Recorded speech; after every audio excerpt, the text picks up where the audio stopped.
હું પંડ્યા આરતી, આપ જોઈ રહ્યા છો spark today news. Navsari town police મથકની ટીમ દ્વારા 3 ઇસમોને ચોરીની એક્ટિવા મોટરસાઇકલ કલર બદલીને વેચવા જતા સીઆર પાટીલ સંકુલ કાલિયાવાડી ખાતે ઝડપી પાડવામાં આવ્યો છે। નવસારી જિલ્લામાં પોલીસ વડા સુશીલ અગ્રવાલ તેમજ નાયબ પોલીસ વડા સંજય રાય દ્વારા નવસારી ટાઉન પોલીસ મથકના પીઆઈ કે.એચ. ચૌધરી તેમજ તેમની ટીમની વાહન ચોરી તેમજ મિલકત સંબંધી ગુનાઓના આરોપી ઝડપી પાડવા બાબતે જરૂરી સૂચના અને માર્ગદર્શન આપવામાં આવ્યું।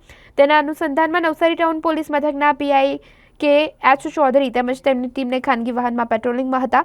દરમિયાન તેમની સાથેના હેડ કોન્સ્ટેબલ ખગુભાઈ તેમજ લાલુસિંહને ખાનગી બાતમી મળી, ત્યારે બાતમી હકીકતના આધારે નવસારીના બુથ ફળિયા ખાતે રહેતા 20 વર્ષીય ઋતિક ગણેશ હળપતિ તેમજ વિજલપુરના સરદાર ચોક ખાતે રહેતા અને ડ્રાઇવિંગનો ધંધો કરતા 26 વર્ષીય સાહિલ ઉર્ફે સની સંજય રાઠોડ તેમજ અડધા ખાતે રહેતા 26 વર્ષીય નયન ઉર્ફે ઉમેશ રમણ રાઠોડને ટાઉન પોલીસ મથક વિસ્તારમાંથી ચોરાયેલ GJ21AE8018 નંબરની 40,000ની કિંમતની એક્ટિવા બાઇક તેમજ ₹7,000ની કિંમતના 3 મોબાઈલ મળી કુલ ₹47,000ના મુદ્દામાલ સાથે ઝડપી પાડી આ ત્રણેય આરોપીઓ વિરુદ્ધ નવસારી ટાઉન પોલીસ મથકે ચોરી અંગેનો ગુનો દાખલ કરી વધુ તપાસ હાથ ધરી છે।